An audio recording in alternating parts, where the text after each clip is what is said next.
ஓம் முருகா போற்றி, கந்தா போற்றி, கடம்பா போற்றி, கதிர்வேலா போற்றி, அறுபடை வீடு கொண்ட முருகப்பெருமானே போற்றி போற்றி. இன்னும் சற்று நேரத்தில் முகம் மலரப் போகிறாய் என் செல்லமே. இந்த முருகப்பெருமான் சொல்வதை ஒரு முறை கேள்.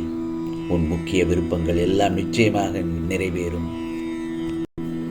இப்பொழுதும் எதிர்பார்ப்புகளோடு உன் வேண்டுதல்களை வைத்துவிட்டு நம்பிக்கையோடு காத்து கொண்டிருக்கிறாய். சட்டென என் கரங்களை தொட்டு விட்டாய் அல்லவா? நிச்சயமாக என்னுடைய ஆசீர்வாதம் நிச்சயமாக உனக்கு உண்டு. உன் கையில் நீ எதிர்பார்க்கும் நல்ல செய்தி கிடைக்கப் போகிறது. நீ காத்திருந்ததெல்லாம் கிடைக்கப் போகிறது. நீ சாதுவாக இருக்கிறதை விட சூழ்நிலைக்கு ஏதுவாக செயல்பட்டால் உனக்கு நிச்சயம் வெற்றிதான் கிடைக்கும். உனக்கு சாதனை படைக்கிறதற்கும் சால சிறந்ததாகத்தான் இருக்கும் அது. நீ பட்ட துன்பத்தை காட்டிலும் அதனால் உனக்கு கிடைத்த அனுபவமே பெரிதான் அல்லவா? அதை ஒருபோதுமே உன் வாழ்க்கையில் நீ மறந்து விடாதே. உன்னுடைய கண்ணீர் துளி ஒவ்வொன்றும் விலை மதிக்க முடியாதது. உன்னுடைய கண்ணீர் துளிகள் ஒவ்வொன்றும் விலை மதிக்க முடியாதது. பொய்யான உறவுகளுக்காகவும் வீணான ஒன்றுமில்லாத விஷயத்திற்காகவும் சின்ன சின்ன விஷயங்களுக்கெல்லாம் உன்னுடைய கண்ணீர் துளியை வீணாக்காதே. இதோ உன் ஆழமான அழுத்தமான உன் கண்ணீர் என் பாதங்களையே நனைத்து விட்டது. நல்லா வாழ்ந்தவங்க கெட்டு போனதும் இல்லை, துயரங்கள் எதுவும் நிரந்தரம் இல்லை. எதுவரைக்கும் போகுதோ போகட்டும், எனக்கு என் முருகப்பெருமான் துணையாக இருப்பார், எனக்கான நல்லது நிச்சயமாக நடத்தி கொடுப்பாருங்கிற நம்பிக்கையோடு இருக்கு என் செல்லமே. ஒருபோதும் மனம் தளர்ந்து விடாதே. எல்லாமே ஒரு முடிவுக்கு வரத்தான் போகிறது. நீ கடந்து வந்த பாதையை கஷ்டமான பாதையாகவே யோசித்து யோசித்து உன் மனதையும் உடம்பையும் கெடுத்து கொள்ள வேண்டாம்.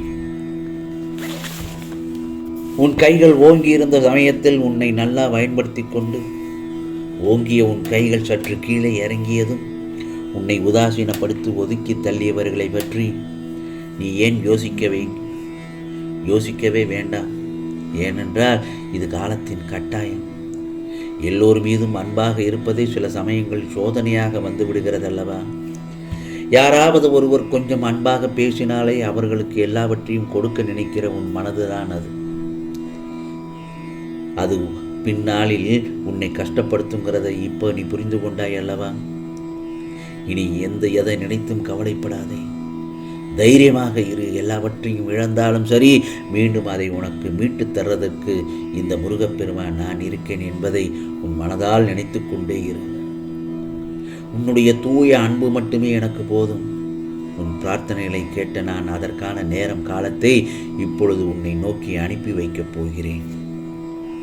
உனக்கான பாக்கியமான காலம் நெருங்கிவிட்டது என் செல்லவே.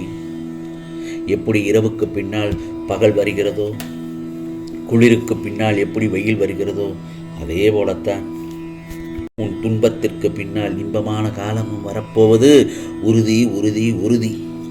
உனக்கு வரும் நல்லதொரு நாள் நிச்சயமாக உனக்கானதாகத்தான் இருக்கப் போகிறது. உனக்கானது நல்லது.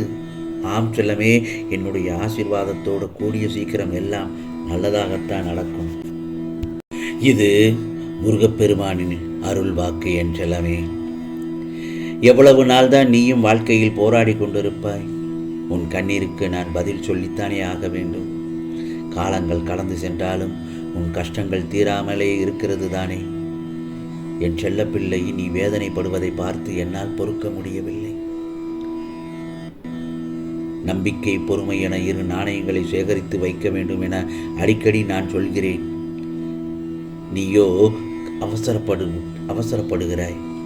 என் மீதும் உன் வாழ்வின் மீதும் மிகுந்த நம்பிக்கை வேண்டும். முழு நம்பிக்கை வைக்க வேண்டும். முதலில் எதிர்காலத்தின் மீது அதீத நம்பிக்கை இருக்க வேண்டும். இப்பொழுது இருக்கும் சூழ்நிலையில் உனக்கு எல்லாமே உனக்கு எதிராக போனாலும் அதை பற்றி சிறிது கூட கவலைப்பட வேண்டாம். இவையெல்லாம் உலகத்தின் இயல்பாக நடக்கும் ஒன்றுதானே. ஆனால் எல்லாவற்றுக்கும் ஒரு முடிவு உண்டு. புரிகிறதா? நல்லவர்கள் எப்போதும் தோற்பதில்லை. அதை முதலில் தெரிஞ்சுக்கும். நல்லவர் என்றுமே தோற்பதில்லை. நம்பியவர் கைவிடப்படுவதில்லை என்று சொல்லப்பட்டவை வெறும் வார்த்தை ஜாலங்களுக்காக அல்ல. அனுபவத்தால் வந்த வார்த்தைகள் எல்லாம் அவை. அவற்றின் மீது நம்பிக்கை வை. இன்று முதல் நீடித்த வெறும் பொறுமையை பழகிக்கொள். கஷ்டத்தை சகிக்க பழகிக்கொள். எதையும் எதிர்த்து நில். துணிந்து செயல்படு. விதி உன் வழியில் தான் விளையாட்டை உச்சநிலைக்கு கொண்டு வந்துள்ளது. அது முடிவுக்கு வர இன்னும் சில நாட்கள் தான் இருக்கிறது. அதற்குள் நீ பொறுமையாகத்தான் இருக்க வேண்டும். உன்னை விடுவிப்பது என்பது என்னை நானே விடுவிப்பதற்கு சமம் என்பதை மட்டும் நீ நன்றாக புரிந்து கொள், உணர்ந்து கொள் என் செல்லமே. என் செல்ல பிள்ளையை யார் உன்னை கைவிட்ட போதிலும் என் செல்ல பிள்ளையான உன்னை நான் ஒருபோதும் இந்த முருகப்பெருமான் கைவிட மாட்டேன். நீ என்னை மறந்தாலும் நான் உன்னை மறப்பதில்லை தானே. பெற்ற பிள்ளையை யாராவது மறப்பார்களா? உன்னை பாதுகாப்பதை விட வேறு வேலை எனக்கு இல்லை. உன் அன்பிற்காக நானும் ஏங்கித்தான் இருக்கிறேன் பா. பின் ஏன் உனக்கு மனதில் குழப்பங்கள்? உன் எண்ணங்கள் அனைத்தும் நான் அறிவேன். என் பாதங்களில் உன்னுடைய வேண்டுதல் அனைத்தையும் சமர்ப்பித்து விடு. முருகா முருகா என்று அனைத்தையும் நான் பார்த்து கொள்கிறேன். நீ சில நேரங்களில் முருகா நான் இருட்டில்தானே இருக்கின்றேன் என்று நினைத்து வருத்தப்படுகிறாய். இதோ நாளைய விடியலே உனக்கானது தானே. இருளுமே விடியலை நோக்கித்தானே சொல்கிறது. பயப்படாதே, தைரியமாக இரு. இதோ நீ கஷ்டப்பட்ட காலங்கள் எல்லாம் முடிந்து நல்ல யோகத்தில் வாழப்போகிறாய். நீ ஆசைப்பட்ட மாதிரியே உனக்கு நல்லதொரு வாழ்க்கை அமையப் போகிறது. எதற்கு உனக்கு இவ்வளவு கவலை? எப்போதுமே கவலையாக இருக்கிறாய். உனக்கான கவலைகளுக்கு எல்லாம் தீர்வு சொல்லத்தானே இந்த முருகப்பெருமான் உன்னிடம் வந்துள்ளேன். நீ எந்த குழப்பத்தையும் இனி உன் மனதில் ஏற்படுத்தி கொள்ள வேண்டாம். ஆகவே இனி புது மனிதனாக வாழ்வின் புது பாதையில் ஆரம்பத்தில் செல்லப் போகிறாய். ஆம் செல்லமே, நீ சந்தோஷமாக வாழ வேண்டிய தருணம் வந்துவிட்டது. உன் வாழ்வில் நிறைய இருக்கிறது. அதை அனுபவிக்க வேண்டாமா என் செல்லமே? சந்தோஷமான தருணத்தில் ஏன் இப்படி சோர்ந்து போயிருக்கிறாய்? வாழ்வில் புதுவிதமான சந்தோஷங்கள் உனக்கு நிறைய காத்திருக்கிறது. அதை ஒவ்வொன்றாக உனக்கு அடுத்தடுத்து தரப்போகிறேன் இந்த முருகப்பெருமான். ஆகவே அவற்றையெல்லாம் பெற்றுக்கொள்ள தயாராக இரு. இனி உனக்கு நல்ல நேரம்தான். அந்த நல்ல நேரத்தை சரியாக பயன்படுத்திக் கொள் என் செல்லமே.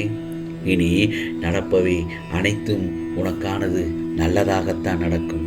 ஆம் செல்லமே, இது முருகப்பெருமானின் அருள் வாக்கு, சத்திய வாக்கு. உனக்கானதெல்லாம் நிச்சயமாக நல்லது நடக்கும். நல்லதே நடக்கும். அதுவும் நல்லதாகத்தான் நடக்கும். ஓம் சரவண பவ. ஓம் சரவண பவ. ஓம் சரவண பவ.